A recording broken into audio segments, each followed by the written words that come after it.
اعوذ باللہ من الشیطان اللعین الرجیم بسم اللہ الرحمن الرحیم الحمد للہ رب العالمین الحمد للہ کما هو اہلہ والصلاة والسلام علی سید المرسلین وخاتم النبین ابی القاسم محمد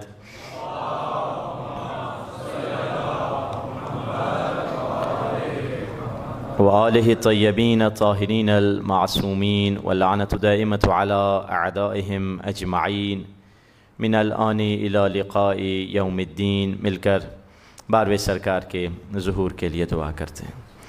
الہی عظم البلا وبرہ الخفا وانكشف الغطاء وانقطع الرجاء وزاقت الأرض ومنعت السماء وأنت المستعان وإليك المشتكى وعليك المعول في الشدة والرخاء اللهم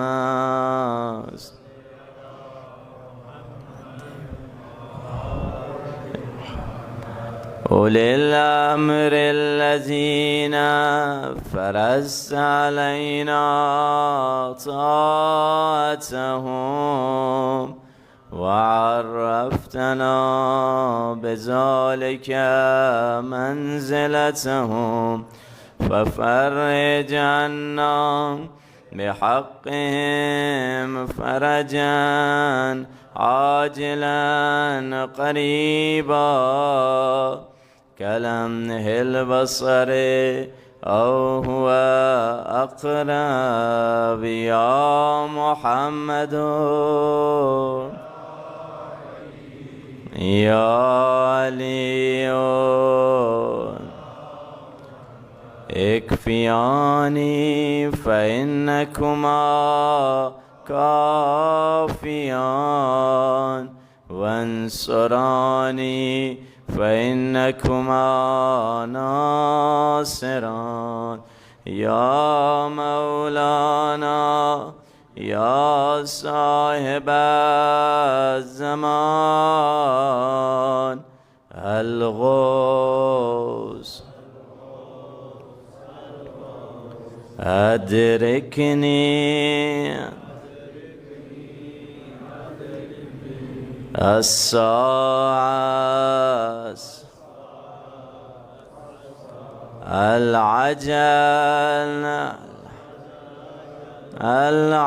العجل بحق محمد وآله الطاهرين صلوات۔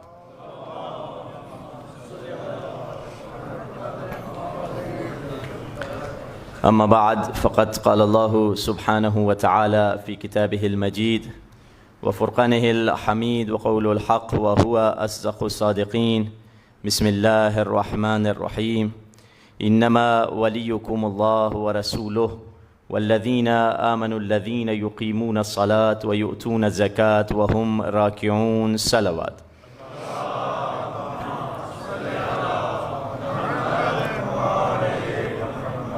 ایکسپیکٹ تو یہی کر رہے تھے کہ وقت پہ پہنچیں، مگر کبھی کبھار انسان کرنا کچھ چاہتا ہے، ہو کچھ چاہتا ہے۔ مولا نے فرمایا بدلتے ہوئے ارادے سے میں نے اللہ کو پہچانا۔ تو خصوصاً وہ بزرگ جو خصوصاً نماز کے ٹائم پہ آتے ہیں اور اس وقت سے متصل بیٹھے رہتے ہیں، ان کو تکلیف ہوئی ہوگی، ہماری وجہ سے معذرت چاہتے ہیں، اور کنٹینر وغیرہ جو رستے میں لگے ہوئے تھے جس کی وجہ سے ہم دیر میں پہنچے۔ خداوند متعال نے دین انسان کو ہدایت کے لیے بھیجا، اور تمام انبیاء ایک پیغام لے کر آئے جو توحید اور وحدانیت کا پیغام تھا۔ نوح آئے، توحید کا پیغام لے کر آئے، مگر جب نوح گئے تو لوگوں میں بت پرستی آ چکی تھی، اور اس کے بعد پھر ابراہیم آئے، ابراہیم نے کہا بت خدا نہیں ہوتا اور توحید کا پیغام لے کر آئے، مگر نتیجہ کیا ہوا؟ ابراہیم کے بعد پھر بھی اس سورج پرستی آ چکی تھی کہ لوگ سورجوں کی پرستش کر رہے تھے. اور جب ابراہیم کے بعد حضرت موسیٰ تشریف لائے، حضرت موسیٰ نے کہا کہ بت بھی خدا نہیں ہوتا، سورج بھی خدا نہیں ہوتا، اللہ وحدہ لا شریک خدا ہے. مگر حضرت موسیٰ کے بعد کیا ہوا؟ بچھڑا پرستی یعنی جانور پرستی آ گئی، بچھڑے کی لوگوں نے پرستی شروع کر دی. اور حضرت عیسیٰ جب آئے، حضرت عیسیٰ نے کہا کہ بچھڑے کی پرستش نہ کرو، میں تمہیں پیغام توحید دیتا ہوں. مگر افسوس کے ساتھ حضرت عیسیٰ کے ساتھ یہ ہوا کہ لوگوں نے خود ان کو خدا بنا ڈالا، تو انسان پرستی آ گئی. یعنی پہلے سورج پرستی تھی، بت پرستی تھی، پھر سورج پرستی آئی، پھر حیوان پرستی آئی، جانور پرستی آئی، اور پھر انسان پرستی آئی. آخر میں رسول اللہ آئے اور رسول اللہ نے پیغام دیا، اے لوگو لا الہ الا اللہ، کوئی معبود نہیں ہے اللہ کے سوا اور اسی کی پرستش کرنی ہے. بت خدا نہیں ہوتا، سورج خدا نہیں ہوتا، اور جانور خدا نہیں ہوتا، انسان خدا نہیں ہوتا. رسول اللہ نے یہ ساری باتیں تھیوریٹیکل بتائیں اور علی ابن ابی طالب نے یہ بات پریکٹیکل بتائیں. علی نے بتوں کو توڑ کر بتایا کہ بت خدا نہیں ہو سکتا. علی نے سورج کو پلٹا کر بتایا کہ سورج خدا نہیں ہو سکتا. علی نے اجدر کو چیر کر بتایا کہ جانور خدا نہیں ہو سکتا. علی نے سجدہ کر کے بتایا انسان خدا نہیں ہو سکتا ہے. یا علی اللہ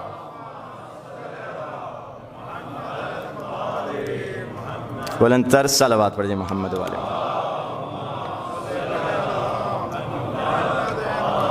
بار دیگر صلوات پڑھیے محمد. علی ولی سے گریزہ نہ ہو خدا کے لیے، علی تو قوت بازو ہے مصطفیٰ کے لیے.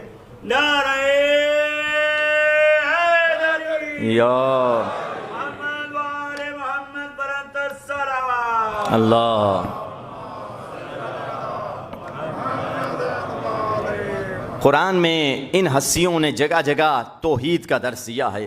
قرآن اٹھائیے، خدا بند متعال فرشتوں سے کہہ رہا ہے وَإِذْ قَالَ رَبُّكَ لِلْمَلَائِكَةِ إِنِّي جَاعِلٌ فِي الْأَرْضِ خَلِيفَةً. حبیب یاد کیجئے اس وقت کو جب میں نے فرشتوں سے کہا، آپ کے پروردگار نے فرشتوں سے کہا کہ میں آدم کی خلقت کرنے جا رہا ہوں. لفظ کیا ہے؟ وَإِذْ سے شروع ہوا ہے، اور عربی میں وَإِذْ کا مطلب کیا ہے؟ یعنی یاد کیجئے. بالکل اسی طرح کہ میں آپ کو کہوں کہ یوسف بھائی یاد کیجئے ہم کربلا میں تسبیح خرید رہے تھے اور آپ بھی موجود تھے. یاد کیجئے کا لفظ بتلا رہا ہے کہ جب میں تسبیح خرید رہا تھا آپ بھی وہاں تھے اور میں بھی وہاں تھا. بالکل اسی انداز کا خداوند متعال اپنے حبیب سے خطاب کر رہا ہے، حبیب یاد کیجئے. اور یہ ایک جگہ پر نہیں بلکہ پھر فرمایا وَإِذْ يَرْفَعُ إِبْرَاهِيمُ الْقَوَاعِدَ مِنَ الْبَيْتِ. حبیب یاد کیجئے جب ابراہیم اور اسماعیل مل کر کعبۃ اللہ بنا رہے تھے. وَإِذِ ابْتَلَىٰ إِبْرَاهِيمَ رَبُّهُ. حبیب یاد کیجئے جب ہم نے ابراہیم سے امتحان لیا. پھر فرمایا وَإِذْ وَعَدْنَا مُوسَىٰ 40 لَيْلَةً. حبیب یاد کیجئے جب ہم موسیٰ کو کوہ طور پر لے گئے. پھر فرمایا وَإِذْ قَالَ لُقْمَانُ لِابْنِهِ وَهُوَ يَعِظُهُ. حبیب یاد کیجئے جب لقمان اپنے بیٹے کو نصیحت کر رہا تھا کہ بیٹا شرک نہ کرنا. خدا سے ہم پوچھیں گے خدایا یہ نبی اتنا آخر میں آیا ہے اور تو بار بار کہہ رہا ہے یاد کیجئے یاد کیجئے یاد کیجئے، یہ کیا ماجرا ہے؟ آواز قدرت آئے گی. ہاں ٹھیک ہے، ظاہر میں یہ نبی تو نہیں تھے، ظاہر میں ان کی ولادت نہیں ہوئی تھی، مگر یہ وہ ہستی ہیں جو ہر جگہ موجود ہیں. تبھی تو ہم کہتے ہیں جب آدم صفت کر رہا تھا نبی دیکھ رہے تھے، جب نوح سفینہ چلا رہا تھا مصطفیٰ دیکھ رہے تھے، جب یوسف بازار میں بک رہا تھا مصطفیٰ دیکھ رہے تھے، جب ابراہیم آگ میں کود رہا تھا مصطفیٰ دیکھ رہے تھے، جب اسماعیل کے گلے پہ خنجر چل رہا تھا مصطفیٰ دیکھ رہے تھے. بلکہ اس سے بڑھ کر جب فرشتے آدم کو سجدہ کر رہے تھے مصطفیٰ دیکھ رہے تھے. بلکہ قصہ مختصر کروں، دنیا بن رہی تھی میرا نبی دیکھ رہا تھا. یہ وہ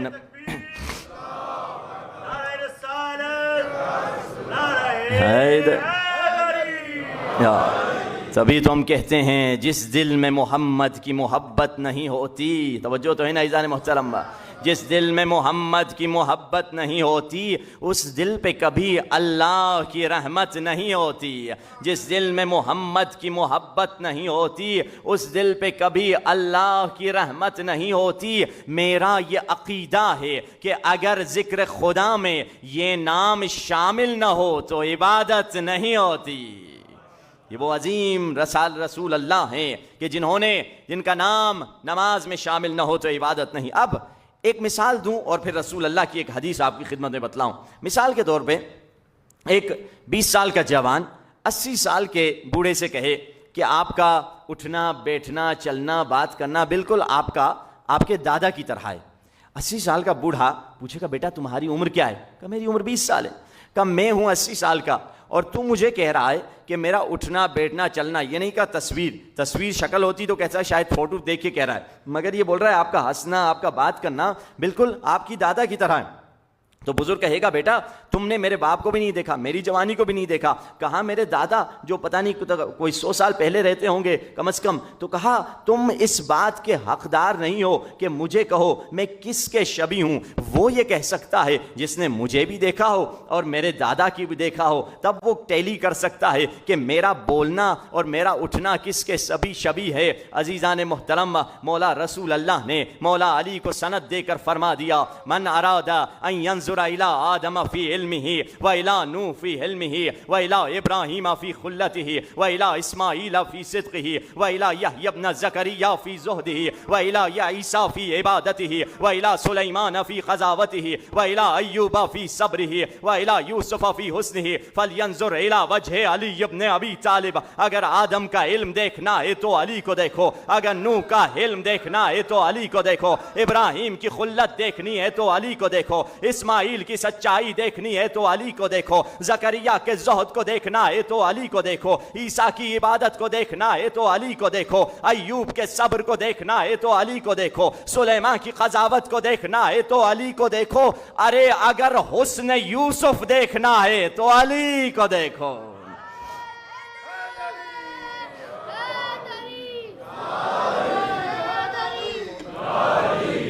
علی حق ہے, یہ وہ علی ہیں. تبھی تو ہم کہتے ہیں احد کا نور ہو شامل تو نبی بنتا ہے, احد کا نور ہو شامل تو نبی بنتا ہے, اللہ جسے چاہے وہ ولی بنتا ہے. احد کا نور ہو شامل تو نبی بنتا ہے, اللہ جسے چاہے وہ ولی بنتا ہے. بکھرے ہوئے اوصاف سب نبیوں کے یکجا کیے جائیں تو علی بنتا ہے. یا اللہم صلی علی محمد.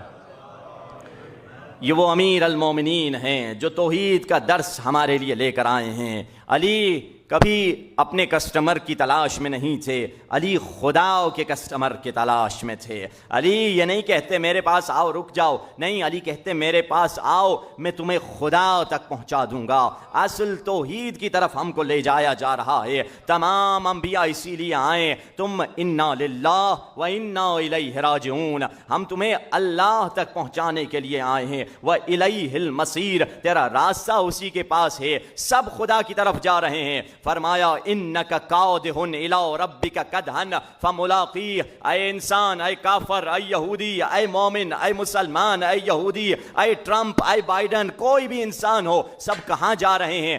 خدا کی طرف چل کے جا رہے ہیں. مگر فرق یہ ہے ایک اپنی مرضی سے جائے گا, ایک کو زبردستی لے جایا جائے گا. سب خدا کی طرف جا رہے ہیں. خلقت ایسی ہے, جس چینل میں تم کھڑے ہو بالکل ایسے ہو کہ تم ایک ٹرین میں بیٹھے ہوئے ہو, تم اس طرف جا رہے ہو, مگر ٹرین تمہیں وہیں لے جائے گی جہاں تمہیں جانا ہے. وہ الگ بات, بائیڈن اس طرف بھاگ رہا ہے مگر پتہ نہیں کہ تمہیں ٹرین ادھر لے کر جا رہا ہے, ٹرمپ ادھر بھاگ رہا ہے. بھائی تم جس ٹرین میں ہو, جتنا بھی ادھر بھاگو گے آخر ٹرین تمہیں وہاں لے جائے گی جہاں پروردگار نے لکھے رکھا ہے. وہ الگ بات, اولیاء خدا خوشی سے جا رہے ہیں, عشق الہی میں جاتے ہیں, مگر جو ظالم ہے انہیں گھسیٹ کر لے جایا جائے گا. وہ قیامت کے دن اپنے ہاتھ کو چبائیں گے, وہ روئیں گے, گریا کریں گے, مگر پہنچنا سب کو خدا ہی کے پاس ہے. اور اس کا ابتدا کہاں سے ہوگی؟ وہ عبودیت سے ہوگی. عبودیت اگر آئے گی تب جا کر ہم اس مقام پہ پہنچیں گے. کل کے سوالات سے ہمارے بھائیوں میں سے اگر کسی نے سوال، مائک والے ہمارے بھائی ادھر بیٹھے ہوئے، اگر کسی نے جواب تیار کیا ہے وہ بتائیں، جب تک میں یہ پیپر دیکھ لیتا ہوں. اور آپ میں سے کوئی ہاتھ اٹھتا ہے جواب دینے والا کوئی ہے جس نے، یہ ہیں بھائی ہیں اور یہ بھی، ان کو پہلے یہ قریب ہیں آپ سے، ان کو دے دیں. اچھا آپ کے پیپر ہے، چلیے انہی کو دے دیں. یہ پیپر لے کے آئیں آپ، مرد حضرات، بچے حضرات، لڑکے حضرات، وہ بول کے بتائیے. تو خواتین جو ہیں وہ بے شک پیپر میں لکھیں، مگر جو ادھر موجود ہیں وہ بول کے کہیں تو زیادہ بہتر ہے. جی بسم اللہ. علیکم السلام ورحمۃ اللہ. جی توقید بیسیکلی ان مراسلات یا لیٹرز کو کہتے ہیں کہ جو امام اپنے شیعوں کو لکھتے تھے، بالخصوص غیبت صغریٰ اور غیبت کبریٰ کے زمانے میں. زیادہ تر جتنی بھی توقید لکھی ہوئی ہیں وہ غیبت صغریٰ کے زمانے میں لکھی گئی، اور اس میں سے تقریباً ان کی تعداد 100 ہے، جس میں شیخ صدوق نے تقریباً 49 اپنی کتاب کمال الدین میں نقل کی ہیں، اور 43 تقریباً شیخ طوسی نے بھی اپنی کتاب میں نقل کی ہیں. ان میں بیسیکلی جو توقید کا توقیات کا موضوع تھا وہ عقائد کے اعتقادی بھی سوالات اس میں ہوتے تھے جن کے جواب امام دیتے تھے، اور بعض فقہی احکامات سے متعلق بھی تھے، اور بعض اموال شرعی سے متعلق بھی تھے، بعض میں اپنے شیعوں کو بعض وہ نصیحت بھی کی جاتی تھی. تو یہ بیسیکلی ان کا ادب تھا. اور ایک مشہور I not confirmed about it, لیکن ایک توقید مجھے لگی، اس میں بیسیکلی ایسا تھا کہ امام حسن عسکری علیہ السلام کی شہادت کے بعد کچھ لوگوں نے شک کیا کہ شاید امام کی کوئی اولاد نہیں ہے. جو امام زمانہ علیہ السلام کی شہادت کو وقفی رکھا گیا تھا، تاکہ کنیزیں بھی سے واقف نہیں تھی. تو پھر انہوں نے ایک امام کو چیک کرنے کے لیے کہ آیا یہ واقعی امام ہے یا نہیں ہے، انہوں نے ایک خشک قلم سے، یعنی انک نہیں تھی، اس سے ایک لیٹر لکھا کہ اگر یہ امام معصوم ہے تو یقیناً اس کو سمجھ جائیں گے کہ اس میں کیا لکھا ہے. امام نے یقیناً اس کو سمجھا، اس کا جواب بھی دیا، جس میں امام نے اس چیز کی وضاحت بھی کی کہ کیوں شک کر رہے ہو، کیا اللہ نے اس نظام کو جو تمہیں دیا گیا ہے اس کو معطل کر دیا ہے، یا پچھلے آئمہ نے کیا تمہیں اس سے متعلق آگاہ نہیں کیا. شک کے سمندر میں غرق مت ہو، میں گمراہی سے بچنے کی ہدایت کرتا ہوں. اس طرح کی دیگر ہدایات جو ہیں اس توقید میں نہیں کی. میں یہ سمجھتا ہوں کہ شاید وہ مشہور توقید. صحیح ہے، ماشاء اللہ. آپ کی اور اپنی اور ہمارے بھائی کی سلامتی کے لیے ایک صلوات پڑھ دیجیے. محمد و آل محمد. یہ اپنا گفٹ بھی لے لیں. آل محمد آل محمد السلام. اور کوئی دوست ہیں جنہوں نے اس پہ تیاری کی ہو، ان کا حق ضائع نہ ہو. تو چلیے، یہاں پہ بھائیوں میں سے تو کوئی نہیں ہے. توقیات کو بعض لوگوں نے شاید غلط سمجھا، کسی نے تقیہ سمجھا، کسی نے توقیرات سمجھا، تو اس طرح کی غلط جوابات بھی آئے ہیں. جو صحیح جوابات ہیں وہ ہیں اپنا یہ ہیں، کیا ہیں، فیضہ فاطمہ لگ رہی ہیں، ان کا ہے، فضہ فاطمہ ہوگا ان کی. اور آگئی آپ لے لیں ان کا گفٹ، اور ان کی جی اچھا انہی کو دے دیں، انہی کی بیٹی. السلام علیکم. انہی کو دے دیں. اور ان کی سلامتی اور اپنی سلامتی کے لیے بھی ایک صلوات پڑھ دی محمد و آل محمد کی ذات پر. اور محمد سید موسیٰ کاظم ہیں، یہ تو جی ہاں سید موسیٰ کاظم، یہ آپ لے لیں. آپ ان کی بھی سلامتی کے لیے صلوات پڑھیں محمد و آل محمد کی ذات پر. محمد و آل محمد وعجل فرجهم. توقیات مختلف ہیں.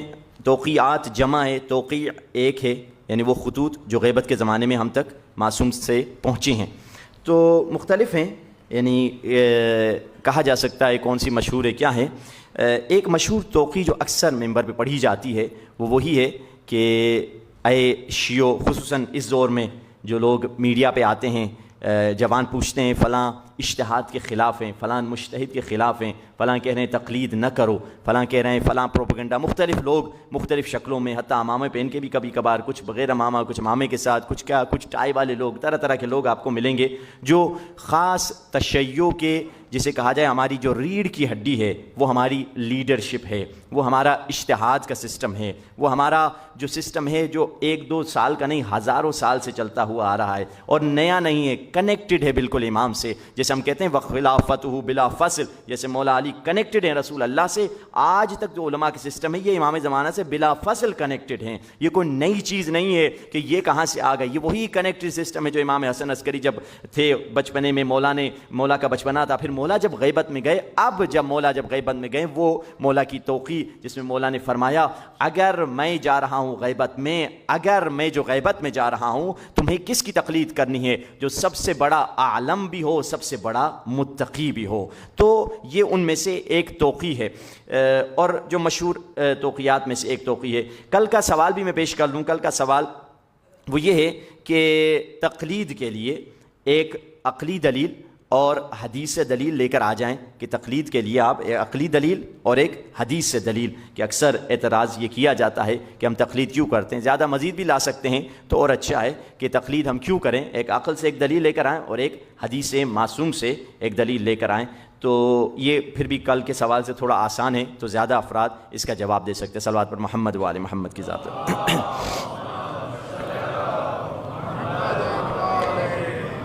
زندگی میں اہل بیت نے ہر نسخہ اور ہر مسئلے کا حل بتلایا، مگر مسئلہ یہ ہے کہ اگر ہم اہل بیت کے ساتھ ڈیل کریں، اگر ہم اہل بیت کی بات سنیں، مولا نے جو ہمیں دیا ہے وہی عطا ہوگا. کئی لوگ ہوتے ہیں انہیں یقین نہیں ہوتا، جیسے جو گناہ اہل بیت نے ہمیں بتلائے ہیں جس گناہ سے دوری کرنا بہت ضروری ہے. کئی گناہ ہے، غیبت گناہ ہے، جھوٹ گناہ ہے. ان گناہ مولا فرماتے ہیں گناہ موت ہے.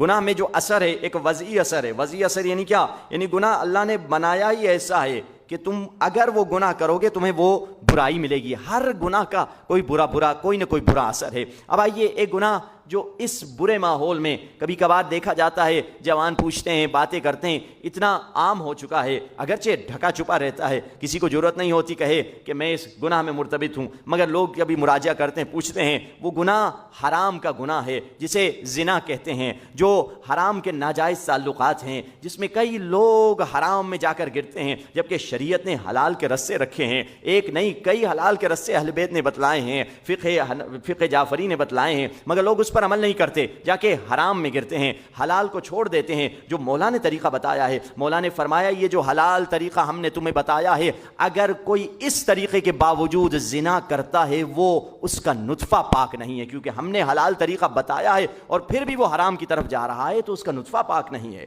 تو اب اس گناہ جس کو اس سائنس کی زبان میں STI یا STD کہا جاتا ہے، سیکشولی ٹرانسمیٹڈ انفیکشن یا سیکشولی ٹرانسمیٹڈ ڈیزیزز. اب دیکھیے ترقی روز بروز بڑھ رہی ہے، لوگ ڈیولپمنٹ ہر چیز، ترقی، لمبی عمر وغیرہ، صحت، ہر چیز بڑھ رہی ہے.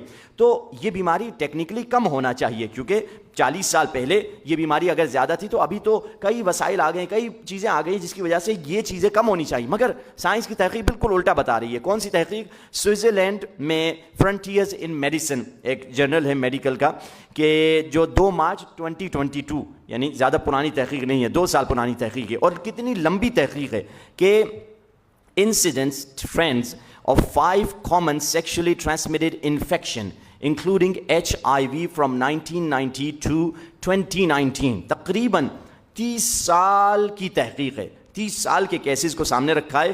5 خطرناک بیماریاں جس میں بڑے خطرناک انفیکشن ہوتے ہیں، جس میں خطرناک بیماریاں ہیں. HIV اس جیسی ایک ہے، HPV اس جیسی ایک ہے، گورونیا، مختلف بیماریاں ہیں جس کا اصل سبب یہ ہے کہ جب حرام اور ناجائز تعلقات لوگ رکھتے ہیں. اب کہا اس بیماریوں کا پورا گلوبلی انہوں نے اندازہ لگایا. کہاں سے؟ 1990 سے، یعنی وہ تقریباً 30 سال پہلے سے لے کر اب تک، یعنی 2022 تک کتنے، 2019 تک یعنی 2019 تک کتنے لوگ اس میں مبتلا ہوتے ہیں، کتنے لوگ مرتے ہیں. کہا globally incident cases of STI، پورا گلوبلی دیکھا گیا، صرف امریکہ نہیں، یورپ نہیں، پورا گلوبلی اس بیماری میں مبتلا ہونے والے یا مرنے والے لوگوں کی تعداد کتنی تھی؟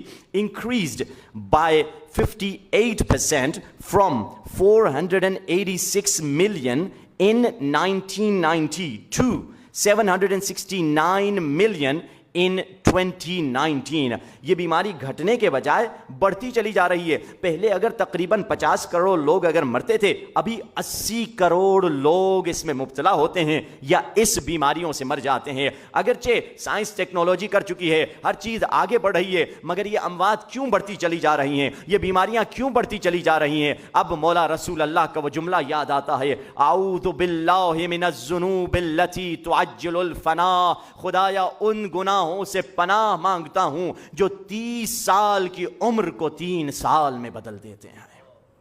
عمر اس کی 30 سال لکھی ہوئی تھی, مگر 30 سال کی عمر 3 سال میں بدل گئی. ایک مومن ملا, کہا مجھے عادت تھی حرام کے تعلقات, شادی سے باہر, بیوی تھی, بچے بھی 4 تھے, میں مختلف حرام کے تعلق رکھتا تھا. اب امریکہ میں مجھے ایڈز کی بیماری لگ گئی ہے, میری بیوی سفر پہ گئی ہوئی ہے, اب وہ واپس آئے گی, اسے اگر طلاق دے دوں تو میری پوری زندگی تباہ ہو جائے, اگر اس کے ساتھ رہتا ہوں یہ بیماری اس میں بھی منتقل ہو جائے گی, اب میں کیا کروں؟ ہم نے کہا ہمارے پاس اس کا سلوشن نہیں ہے.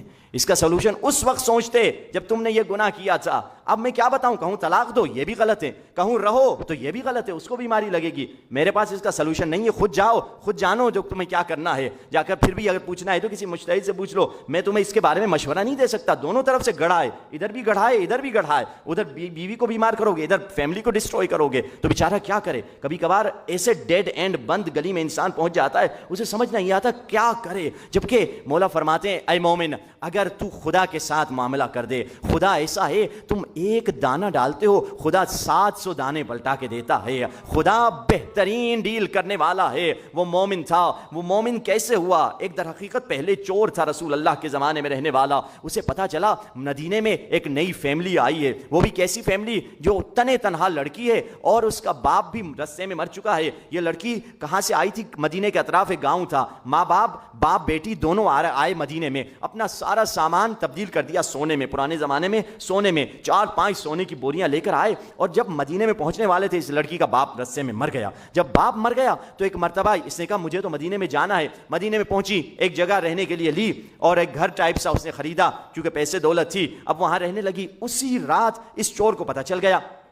اور یہ چور کون تھا؟ یہ ریگولر حضور پاک کے پیچھے نماز بھی پڑھتا تھا, فارغ تھا, کام کاج تو تھا نہیں, چوری کرتا تھا, جب فارغ ہو جاتا تھا پیچھے نماز پہ کھڑا ہو جاتا تھا حضور پاک کے پیچھے. تو اب اس نے سوچا یہ بہترین جگہ ہے, تو ایک مرتبہ چھت سے دیوار سے اوپر چڑھا, دیکھا لڑکی ہے خوبصورت, کہا لڑکی بھی مجھے مل جائے گی, زنا بھی کر لوں گا, اور سونے کی بوریاں پڑی ہوئی ہیں یہ بھی بعد میں پیٹھ پہ اٹھا کر لے جاؤں گا. مگر ایک مرتبہ خدا کا خوف اس کے دل میں آیا, کہا کیوں نہ خدا کے لیے آج اس گناہ کو چھوڑ دوں. کہا فوراً یہ کہہ کر, اور اسی دوران لڑکی بھی باہر نکلی, مگر اس نے جلدی سے جمپ لگایا نیچے اور چلا گیا. دیکھا نماز عشاء کا وقت ہے, جلدی سے چلا گیا مسجد میں, حضور پاک کے پیچھے اس سے نماز پڑھی. اور نماز جب ختم ہوئی, پردے کے پیچھے سے ایک آواز آئی, کہا یا رسول اللہ, میں تازہ اس مدینے میں آئی ہوں, میرا باپ مر چکا ہے اور میری دولت, میرے پیسے, میرا گھر ادھر مدینے میں ہے, میں اکیلی ہوں, اور یا رسول اللہ آج میرے گھر میں ایک چور آیا تھا.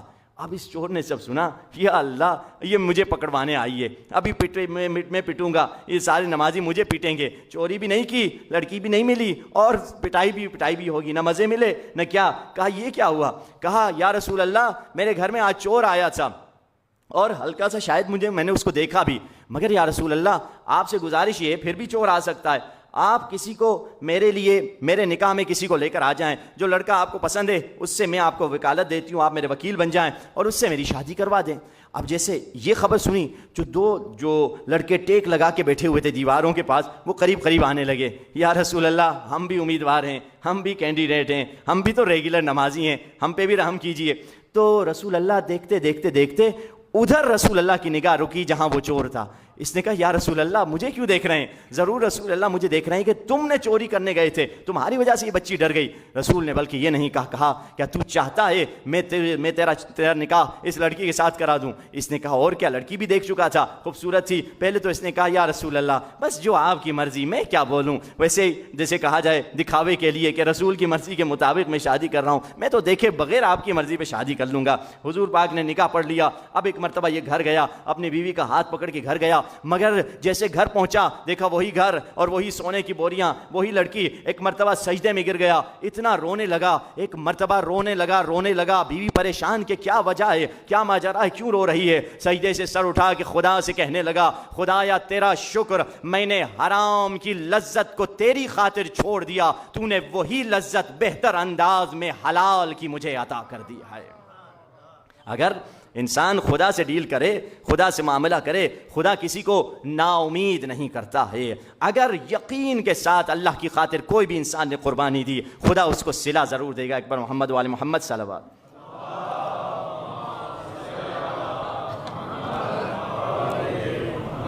اگر ہم چاہتے ہیں اس دنیا میں وہ کامیابی حاصل کریں جو مولا ہمیں دینا چاہتے ہیں، سب سے پہلے وہ شدید اطاعت۔ آپ کو حقیقی اطاعت کی مثال اگر دیکھنی ہے، حضرت موسیٰ ہیں۔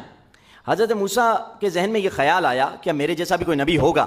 ایک مرتبہ آواز آئی خدا کی، جبریل جا میرے بندے کو بچاؤ۔ یہ خیال ہی برا ہے کہ تیرے جیسا کوئی نبی ہوگا۔ کہا ہاں، جبریل آئے، جبریل نے کہا خدا نے کہا ہے آپ جیسا نہیں بلکہ آپ سے بہتر ایک ہے جسے خضر کہتے ہیں، جائیے اس کی شاگردی کیجئے۔ حضرت موسیٰ نے تکبر نہیں کیا، اس کی شاگردی کے لیے گئے، ڈھونڈتے ڈھونڈتے خضر کو ملے اور کہا اگر میری پوری زندگی گزر جائے خضر کی تلاش میں، یعنی اچھے استاد کی تلاش میں، اگر آپ کی 80% زندگی گزر جائے، آپ نے زندگی ضائع نہیں کی۔ اب ایک مرتبہ پہنچے خضر کے پاس، کہا اے خضر مجھے اپنا شاگرد بنا دے۔ کہا انک لن تستطیع معی صبرا، تم تو میرے ساتھ صبر ہی نہیں کر پاؤ گے۔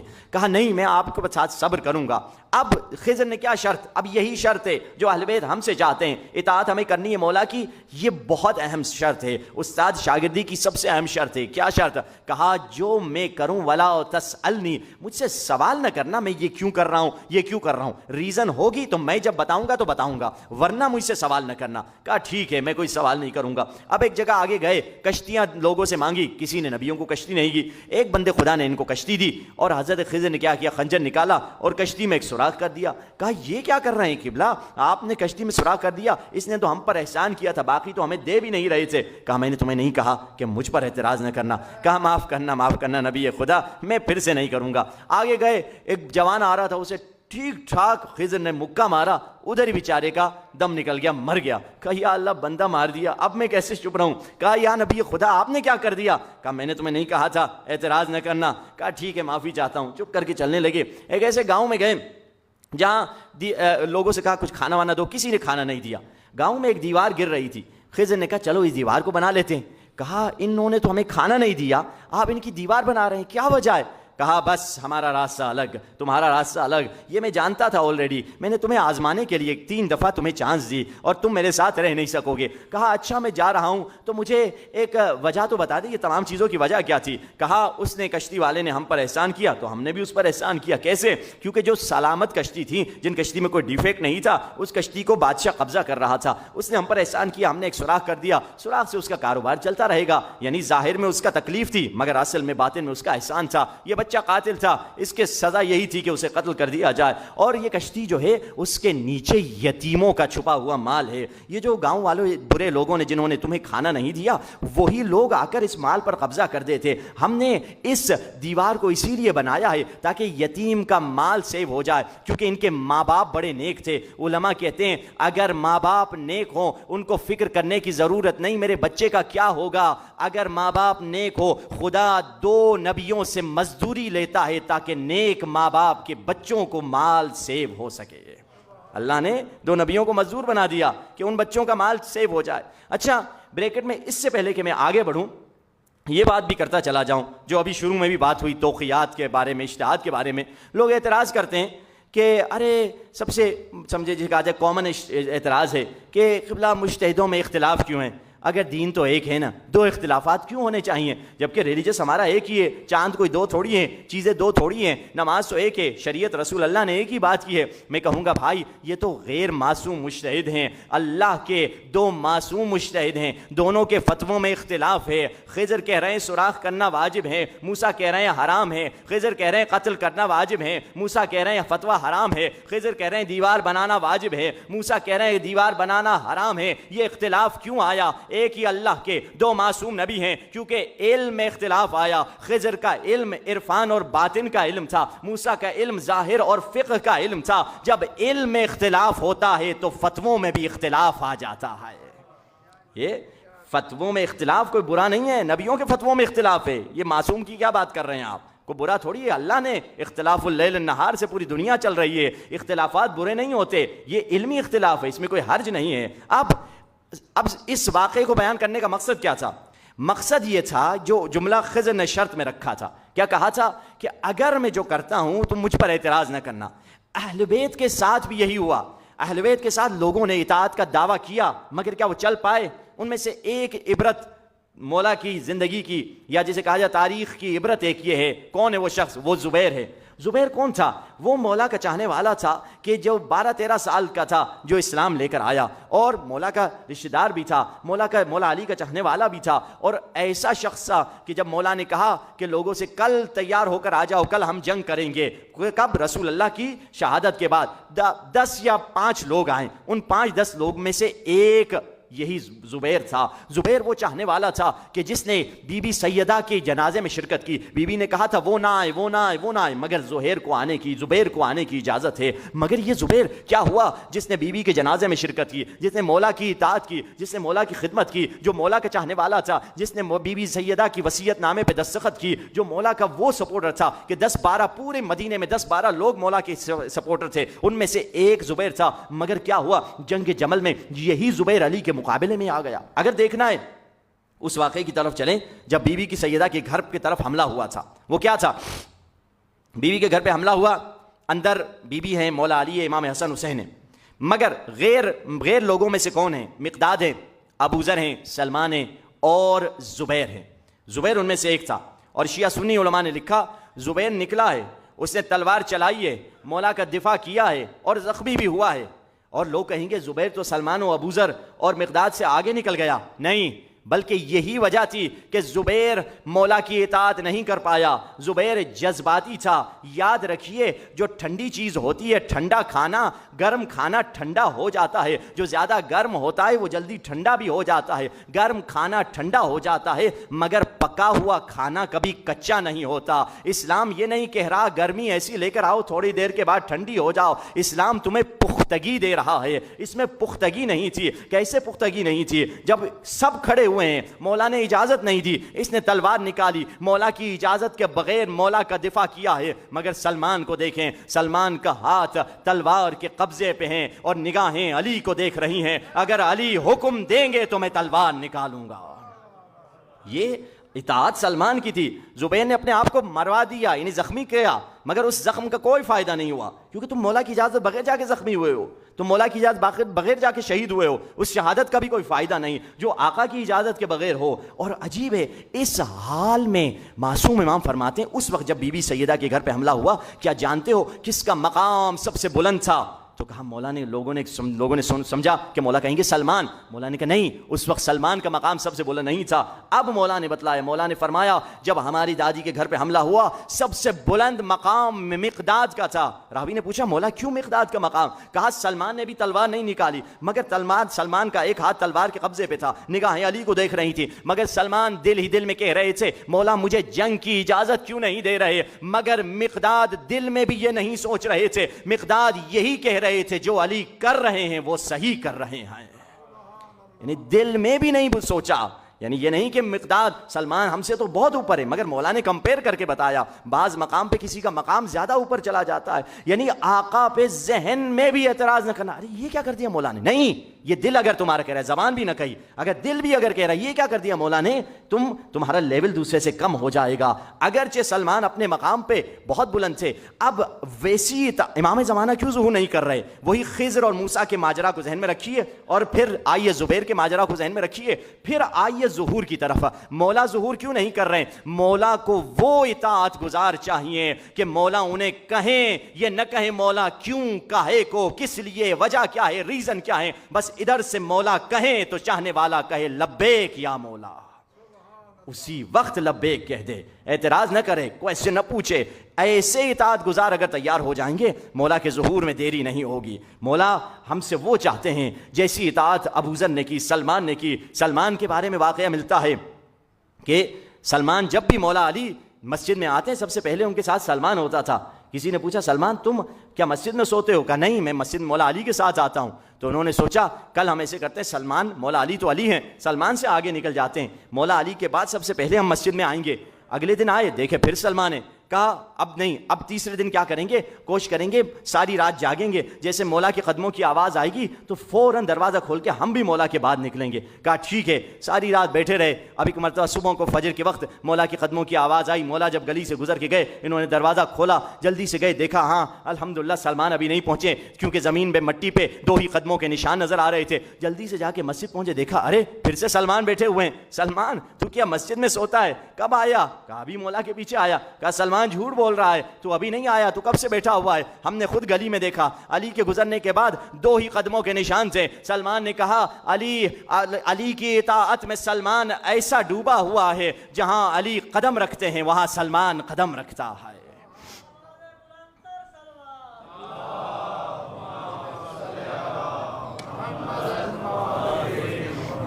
اگر ایسی اطاعت آ جائے یقین جانیے امام زمانہ کہ ظہور میں تاخیر نہیں ہوگی. تاخیر کا سبب یہی ہے ہماری وہ اطاعت نہیں ہے جیسی ہونی چاہیے، جیسی آقا ہم سے دیکھنا چاہتے ہیں. علی نے بھی خدا کی ویسی اطاعت کی تھی. جب مولا علی کے ہاتھوں میں لوگ دشمن مولا علی کو گرفتار کر کے لے کر جا رہے ہیں، مولا علی کے ہاتھوں میں رسیاں ہیں، اس وقت ایک یہودی تھا جس نے مولا علی کو دیکھا. خیبر کا یہودی تھا، خیبر میں مسلمان نہیں ہوا تھا، مگر جب علی کی یہ حالت دیکھی کہا اشہد ان لا الہ الا اللہ، میں گواہی دیتا ہوں کہ یہی دین حق ہے. اس یہودی سے پوچھا کیا ہوا؟ اس وقت خیبر میں مسلمان نہیں ہوئے، اب مسلمان ہو رہے ہو. بڑا تیز اور ہوشیار یہودی تھا، بہت چالاک اور عقل مند یہودی تھا. کہا میں نے علی کی وہ خیبر میں دروازہ اکھاڑنا بھی دیکھا ہے، علی کی وہ دلیری بھی دیکھی ہے، اور آج وہی علی کے سر کا عمامہ اتار کے رسی کے طور پہ ہاتھوں پہ باندھا گیا ہے. مجھے معلوم ہے یہ سب بھگوڑے بزدل ہیں، یہ تو جنگوں میں بھاگا کرتے تھے، انہوں نے علی کے ہاتھوں کو نہیں باندھا. خدا نے کہا ہے علی صبر کر، تو علی صبر کر رہے ہیں. یا اللہم صلی علی. تو حقیقی معنی میں اگر وہ صبر وہ شکر جو اہل بیت نے کیا ہے بے مثال ہے. ہمارا فرض کیا ہے؟ وہ اطاعت کریں جیسے مقداد نے کی، جیسے ابوذر نے کی، جیسے سلمان نے کی. اور اس کا آغاز کیسے کریں؟ اپنی زندگی میں. اس کا ایک آسان سا فارمولا اور زحمت تمام کہ آسان سا فارمولا ہے. کیا کریں کہ جب بھی زندگی میں مسائل آئیں، مشکلات آئیں، اپنے مسائل کے حل کے لیے کوشش کریں. خدا نے نہیں کہا کہ بیمار ہو جاؤ علاج نہ کرو، پریشانی آ جائے اس کو سلوشن نہیں جاؤ، سلوشن کی طرف جاؤ، پریشانیوں کی طرف جاؤ. مگر پریشانیوں کے سلوشن کے ساتھ اپنے ذہن میں یہ بات رکھ کہ میرا پروردگار جس حالت میں مجھے ڈال دے میں راضی ہوں. اگر یہ آ جائے، چاہے جتنی کڑوی مصیبت کیوں نہ آ جائے، چاہے جتنی پریشانی کیوں نہ آ جائے، انسان خداوند متعال سے ہمیشہ راضی رہے گا. اور مولا بھی اگر کوئی حکم دیں گے تو اس وقت مولا کے حکم پہ ہم اعتراض نہیں کریں گے.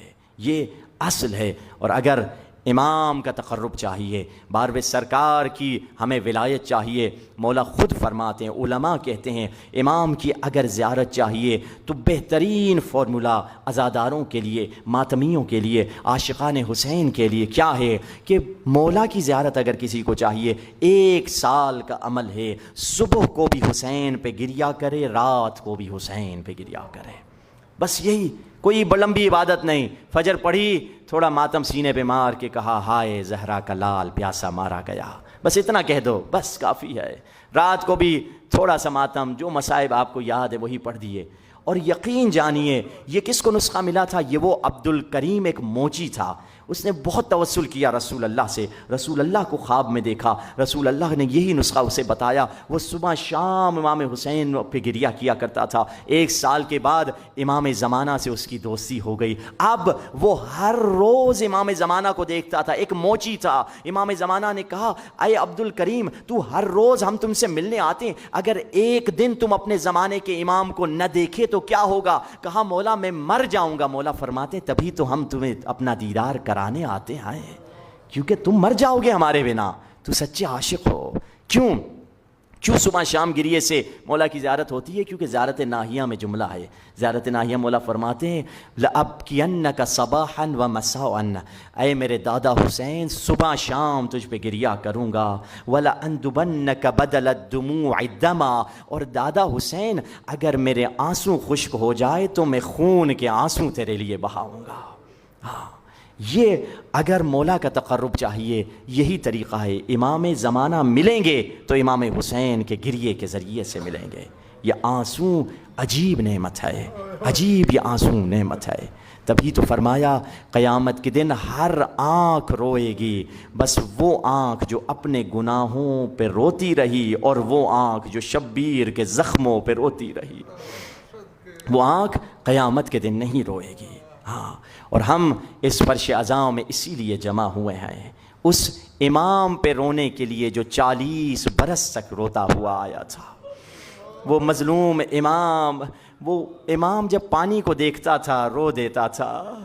وہ امام جب مدینے میں جاتا تھا کسی کے گود میں چھوٹا سا بچہ ہوتا تھا، اس کے بازو پہ ہاتھ رکھ کے کہتا تھا بھائی کیا اس کی ماں نے اسے دودھ پلایا ہے؟ وہ کہتا جی مولا پلا چکی ہے اس کی ماں۔ مولا کہتے میرا بھی ایک چھوٹا سا بھائی تھا جس سے بابا پانی پلانے گئے تھے۔ وہ مظلوم امام جب بھی کسی کو جانور ذبح کرتے ہوئے دیکھتا، جاتے کسائی کے ہاتھ پہ ہاتھ ڈال کے کہتے بھائی کیا اسے پانی پلایا ہے؟ کہا ہاں، نہ آپ کے نانا کی شریعت ہے کہ جانور کو ذبح کرنے سے پہلے پانی پلا دینا چاہیے۔ بس یہ جملہ سنتے سجاد کا چہرہ کربلا کی طرف ہو جاتا، کہتے بابا یہاں جانور کو پانی پلا رہے ہیں، آپ فرزند رسول تھے، نواسہ رسول تھے، جگر گوشہ بطول تھے۔ مولا سجاد کے بارے میں ملتا ہے ایک ظالم تھا جس کا نام حسین ابن نمیر تھا، اس نے پورے راستے میں سادات کو بہت رلایا۔ ملتا ہے جب علی اکبر جنگ کے لیے گئے تھے، مولا سجاد نے کہا باقر کی اماں ذرا خیمے کا پردہ ہٹانا، مجھے بھائی کی ہم شکل پیمبر کی جنگ دیکھنی ہے۔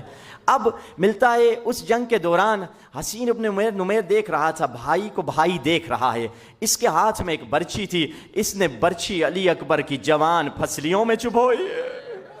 کاش ادھر رک جاتا، پھر برچی کو واپس نکالا جس سے خون ٹپک رہا تھا، ٹپکتا خون سجاد کو دکھایا، دیکھ تیرے بھائی کا خون ہے۔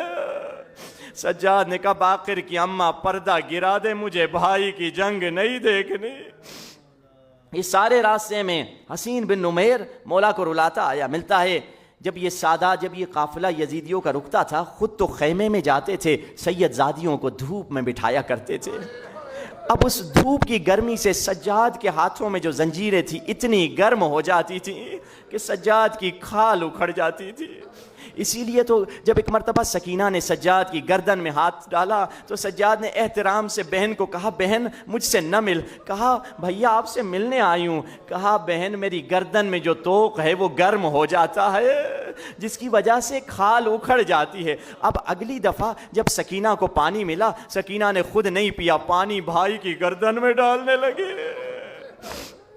بھیا آپ نے کہا تھا گردن کے توق کی زنجیر گرم ہو جاتی ہے۔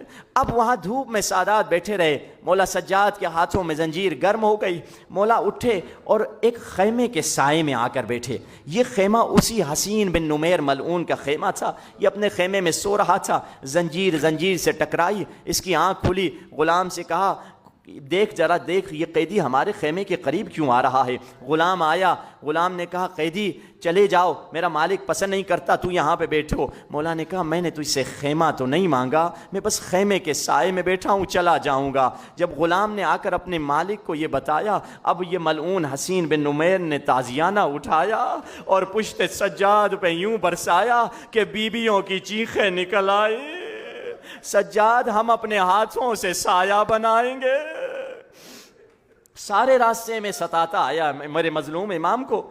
عزادارو یہی حسین ابن نمیر یزید کے حکم سے مدینے پہ اس نے حملہ کیا۔ مدینے میں جب حملہ کیا کئی مدینے والوں کی عزتیں لوٹیں، برباد کیا، قتل کیا۔ اب اسے پتا چلا یزید مر گیا ہے، اس کا لشکر اسے چھوڑ کر بھاگ گیا، یہ تنے تنہا پھر رہا ہے۔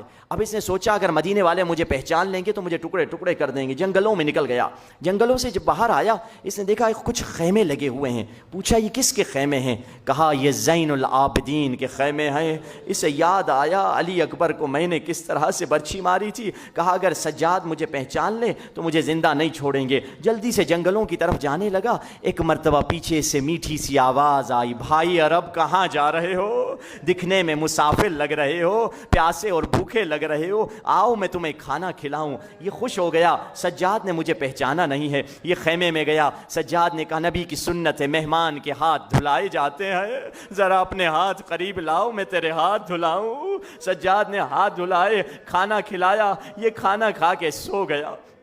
اب ایک مرتبہ اٹھا، کہا اب تک سجاد نے مجھے پہچانا نہیں، جلدی سے میں نکل جاؤں۔ اب ایک مرتبہ جنگلوں کی طرف پھر سے جانے لگا، پھر سے پیچھے سے سجاد کی آواز آئی، بھائی ایسے کیسے جا رہے ہو؟ پانی کا مشکیزہ لے کر جاؤ، میری سواری لے کر جاؤ۔ اب اس کا پتھر دل نرم ہوا، کہا لگتا ہے آپ نے مجھے پہچانا نہیں ہے۔ کہا میں نے پہچانا، تو حسین بن نمیر قاتل علی اکبر ہے۔ اب جیسے اپنا نام سجاد کی زبان سے سنا بدن کانپنے لگ گیا۔ سجاد نے کہا نہ گھبرا، کربلا میں ہم تیرے مہمان تھے، وہ تیرا سلوک تھا، مدینے میں تو ہمارا مہمان ہے۔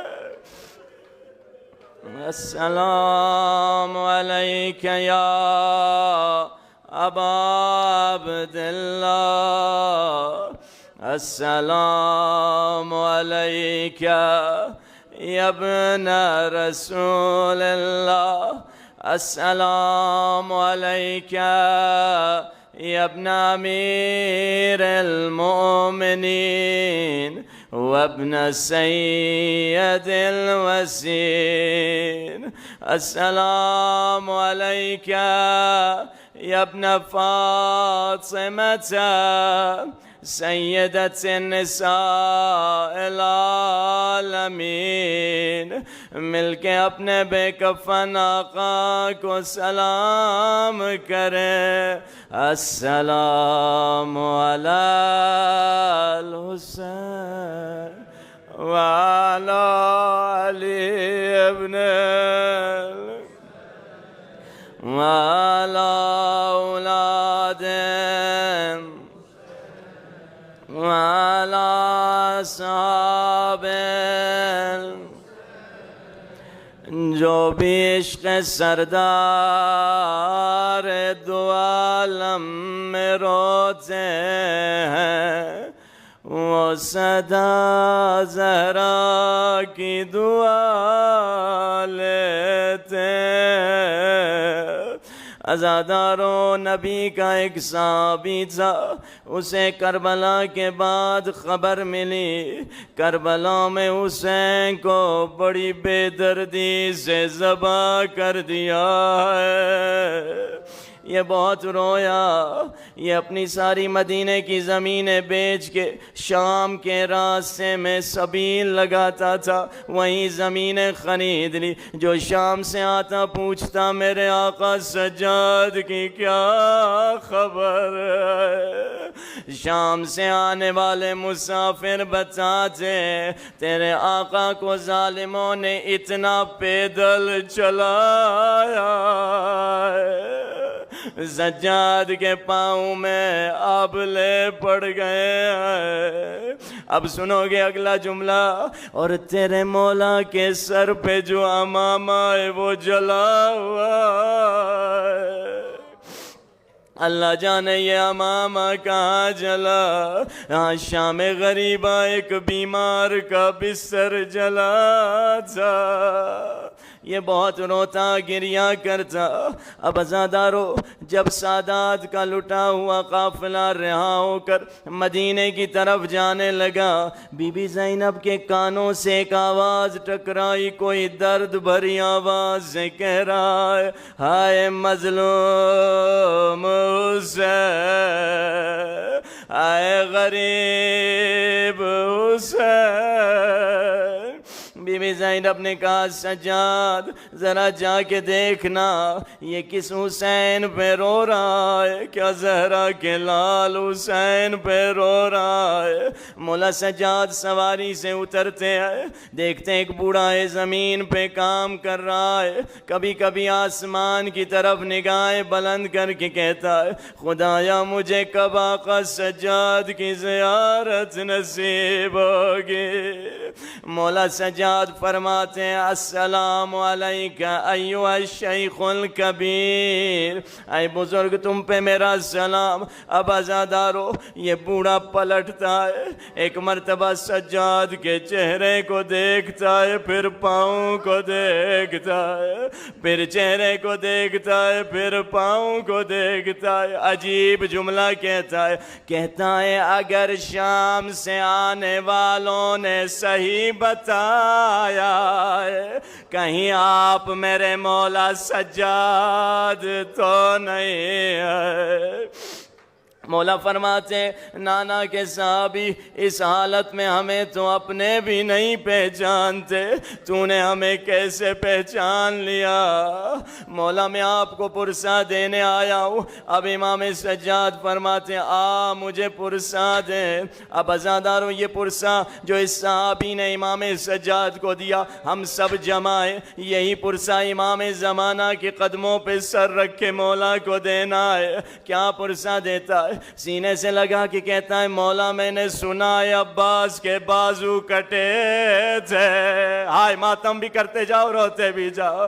مولا عباس کے بازوؤں کا بڑا ارمان، مولا میں نے سنا ہے علی اکبر کے سینے پہ برچھی لگی تھی، علی اکبر کا بڑا ارمان۔ مولا میں نے سنا ہے علی اصغر کو تیر لگا تھا، علی اصغر کا بڑا ارمان۔ اب عزاداروں ایک جملہ کہتا ہے، سجاد کی چیخ نکل آتی ہے، کیا کہتا ہے؟ کہتا ہے مولا ارمان تو بہت ہے مگر زینب کی چادر کا بڑا ارمان۔ سجاد کی چیخ نکل آئے۔ عزادارو اللہ جانے بوڑھے نے کیا دیکھا، شاید گردن میں جو زخم تھا اس پہ نگاہ پڑ گئی، ایک مرتبہ گردن ڈھل کی، سجاد نے کہا انا للہ و انا الیہ راجعون۔ پپی اماں بابا کا عزادار پردیس میں مر گیا۔